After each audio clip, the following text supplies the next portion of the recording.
ये स्पष्ट रूप से मानना है कि ऐसी बयानबाजियों को कभी भी कोई जगह नहीं देनी चाहिए और ऐसी बयानबाजी के खिलाफ सख्त कार्यवाही होनी ही चाहिए, क्योंकि देश के प्रधानमंत्री एक संवैधानिक पद पर बैठे हैं और उनकी माता की उम्र 100 साल से भी अधिक है। तो ऐसी बयानबाजी कभी एक हिंदू बच्चे को, किसी भी सनातनी बच्चे को कभी शोभा नहीं देती।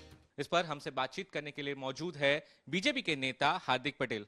हार्दिक भाई, जिस तरीके से प्राइम मिनिस्टर नरेंद्र मोदी के खिलाफ जो अपशब्द इस्तेमाल किए जा रहे हैं, जो आम आदमी पार्टी के प्रमुख गोपाल इटालिया उनके वीडियो सामने आ रहे हैं, इसके ऊपर आप क्या कहेंगे?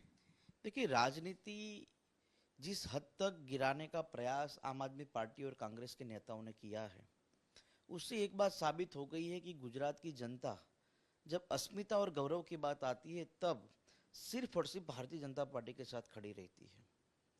आम आदमी पार्टी के एक मंत्री ने जब दिल्ली में ये कहा कि हम ब्रह्मा विष्णु महेश को भगवान मानने से इनकार करते हैं, और जब उसी आम आदमी पार्टी के एक नेता ने कहा कि नरेंद्र भाई ऐसे है, उनकी माता पर गाली दी गई, हमारे साधु संतों के मंच पर गाली दी गई, तो एक बात साबित हो गई है कि वो लोग गुजरात में अपनी जमीन कहीं पर भी मजबूत नहीं कर रहे।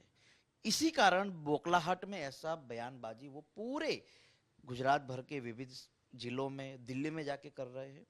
मेरा ये स्पष्ट रूप से मानना है कि ऐसी बयानबाजियों को कभी भी कोई जगह नहीं देनी चाहिए और ऐसी बयानबाजी के खिलाफ सख्त कार्यवाही होनी ही चाहिए, क्योंकि देश के प्रधानमंत्री एक संवैधानिक पद पर बैठे हैं और उनकी माता की उम्र 100 साल से भी अधिक है। तो ऐसी बयानबाजी कभी एक हिंदू बच्चे को, किसी भी सनातनी बच्चे को कभी शोभा नहीं देती।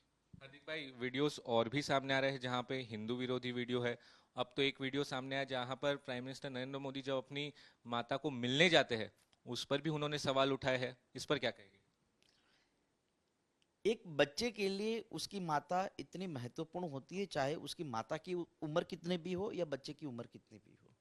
आज नरेंद्र भाई 72 साल के हैं, उनकी माता 100 साल की है, लेकिन जब उनका जन्मदिन होता है या उनके व्यक्तिगत जीवन का कोई ऐसा महत्वपूर्ण दिन होता है तो वहां जाते हैं। तो ये तो हम जैसे लोगों के लिए एक प्रेरणादायी चीज है कि भाई आज देश के प्रधानमंत्री अपनी माँ को नहीं भूले हैं, अपनी माँ के आशीर्वाद लेने जाते हैं। तो ऐसी बयानबाजी, मेरा ये मानना है कि शोभा, और जो भी आदमी इस बयानबाजी कर रहा है उसकी भी माँ है, वो भी एक बेटा है एक माँ का। तो मेरा ये मानना है कि राजनीति में चमकने के लिए या राजनीति में अपनी जगह बनाने के लिए ऐसी बयानबाजी कभी लंबे समय तक नहीं चलती। हार्दिक भाई, क्या आप डिमांड करेंगे कि ऐसे इंसान के खिलाफ कोई कार्रवाई की जाए, रेजिग्नेशन लिया जाए? क्योंकि इस पर मैं आपको ये भी कहूँ कि आम आदमी पार्टी खुलकर उसका बचाव कर रही है, गोपाल इटालिया का। वो कह रही है कोई रेजिग्नेशन नहीं, कोई अपोलॉजी नहीं। कभी कभी ये होता है कि गुस्से में कोई बयानबाजी अगर हो जाती है तो कोई आदमी माफी भी मांग लेता है, लेकिन जब कोई आप माफी नहीं मांगते तो उसका मतलब है कि आप चित्र में बने रहने के लिए जानबूझकर ऐसी बयानबाजी करते हैं।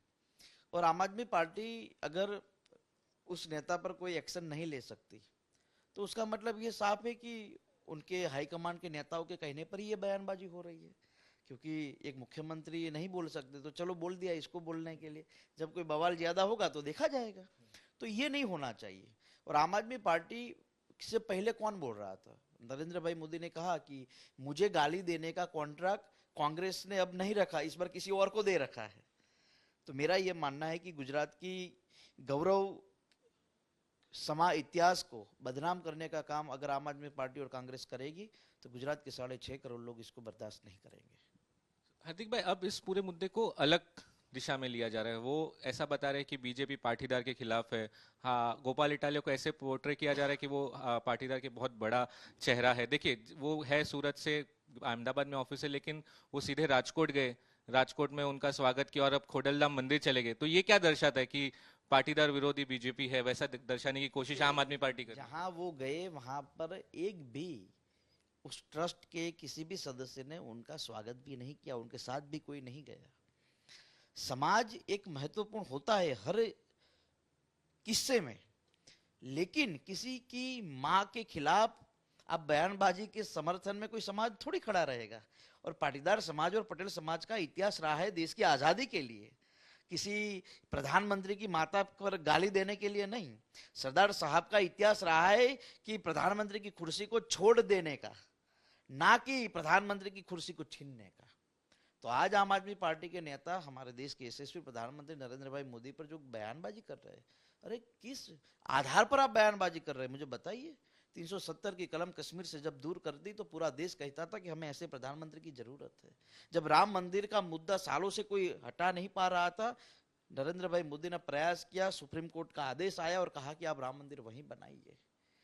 जब महाकाल महाकाल लोक जो बना है, सालों से एक महाकाल प्रेमी भक्तों का इंतजार था कि ऐसी कोई नगरी बने, आज वो बनी है, फिर भी आप ऐसी बयानबाजी कर रहे हैं। तो मैं मानता हूं ये शोभा राजनीति में नहीं देता।